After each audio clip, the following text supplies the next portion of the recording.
around my story. Hi, my name is Laura. I'm 23 years old, and I teach art. I recently got married to the love of my life, Norman. I considered him my friend, my brother, my son, and my husband. We loved to prank each other, even after we got married. For instance, one time I turned off all the lights in the apartment, dressed up as a monster, and scared the living daylights out of him when he came back from the store. Another time, he damaged my car. I put mayonnaise on his toast. I did worry sometimes that our jokes might go too far. I mean, he did get really mad at me once. He stopped talking to me for 2 days, even though I apologized profusely many times. After that, our pranks sort of stopped. I figured our pranking days were over. About a month later, I returned home to find a letter on the floor. I opened it and read it. If you don't pay us 100,000 by Friday, we will kill Norman. I smiled. Norman was pranking me again. When he returned home, I hugged him and showed him his prank letter. He read it carefully, and his brow furrowed. He appeared seriously frightened and swore that this was not part of any prank. He told me that we needed to leave town as soon as possible. I asked him why, and he told me that before he married me, he had stolen a gold statue from a motorcycle gang. I asked him why he couldn't just return it with an apology, and he told me that the statue was worth a lot of money and could make us really wealthy. That night, an armed masked burglar broke into our apartment and confronted us with a gun. He said to Norman, "Hello, Norman, long time no see. You need to choose between the statue or your wife. Choose now." Norman was hesitant. Then he steadfastly said, "I can't give up the statue. Take my wife." The masked man turned towards me. He pointed the gun at me in a threatening manner. I was frantic. I was staring at Norman in shock. Suddenly, the masked man ripped off his mask. It was Keanu, Norman's brother. Norman sat down, laughing so hard he could hardly stop to breathe.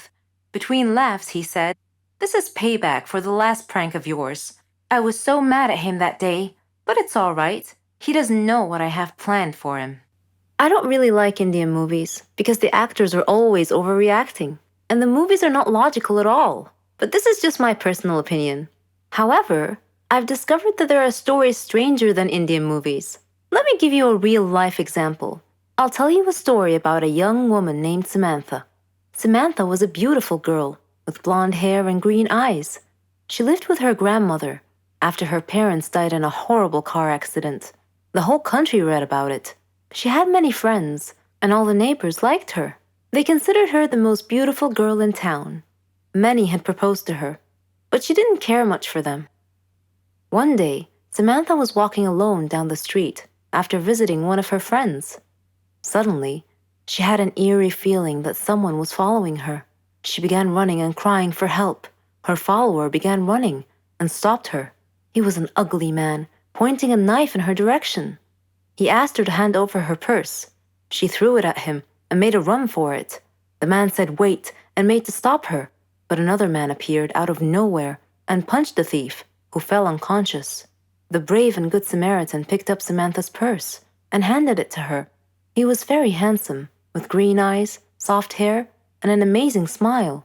He escorted her back home, and she felt that he was her knight in shining armor. She went inside and hugged her grandmother tight, who was a little surprised but smiled. Samantha was so happy that she gently pulled her grandmother to her feet, and they whirled around and danced playfully. The very next day, she was surprised when she answered the doorbell. Steve, the tall, handsome man, was standing there, holding flowers. He proposed to her, and she said yes. Thus began their love story. Then one day, Samantha was standing in the kitchen preparing dinner. Steve and her grandmother were out, but they were supposed to be back soon. Samantha had everything ready, and she set the table. The house door opened, and Steve walked in. Samantha went to greet him, but she felt dizzy and fainted. Steve quickly took her to the hospital. The doctor congratulated Steve, saying that he was going to be a father. Steve was ecstatic, but Samantha was not. Instead, she was shocked and nervous. She said that she was too young to have kids, that she wasn't ready to be a mother. Steve was taken aback and said, "But why? Don't you want him?" Things were different from that point on. Samantha tried to get an abortion several times, but Steve was always stopping her. She couldn't accept it. She blamed Steve, but Steve couldn't understand her. In her 7th month of pregnancy, Samantha was with her grandmother at the supermarket when she saw a small boy run onto the road. Fearing he might get run over by a car, Samantha quickly pulled the boy off the road to safety. The boy's mother saw what happened and thanked Samantha, feeling so grateful and relieved. Samantha was crying at the moment and replied, "No need to thank me. I'm going to be a mother like you soon." For the first time, she was beginning to feel real affection for the baby. "Forgive me," she silently thought to herself. She tried to contact Steve many times to tell him that she had finally accepted. She was ready to become a mother, but he never responded. Finally, the day had come. Samantha went to the hospital to give birth. After the surgery, she was very tired. Nevertheless, when she woke up, she immediately asked for the baby. Her grandmother handed her the child. It was a daughter, and she was so beautiful. The nurse tried to take the baby out of her arms, but Samantha refused, wanting to hold her for as long as she could. The next day, Samantha heard a big commotion, and she had a feeling of dread that something bad had just happened. It was confirmed when she saw her grandmother's face. She asked what had happened, and her grandmother told her that a child was missing and had apparently been kidnapped. Samantha's pale face slowly pleaded, "Please don't tell me that it was my daughter." When her grandmother nodded, Samantha broke down and began crying and wailing in pain. The nurses tried to calm her down, and when she did, her grandmother came over to her and handed her a note. It had been found in her missing daughter's hospital crib. It was in Steve's handwriting. It simply said, "If you don't want her, I do." Then Samantha fainted. For many years, she tried finding her baby, but couldn't. Steve and her daughter had vanished into thin air. She felt as if time had stopped for her, but Steve didn't feel that way. He raised their daughter into a beautiful young woman. He named her Margot. Whenever Margot asked about her mother, Steve would always tell her that her mother was dead, but he often told her stories about her mother and how much he had loved her.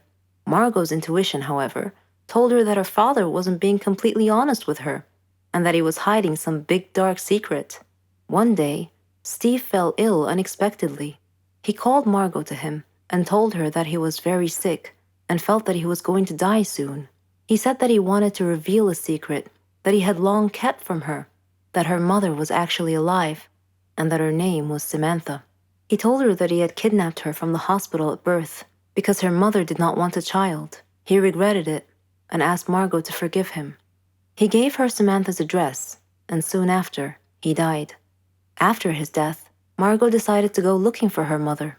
I am Margot, and I am now standing at my mother's address. At her front door, I cannot predict my mother's reaction when she answers the door and I introduce myself as her daughter, but I'm going to hug her and tell her that I've missed her for so long.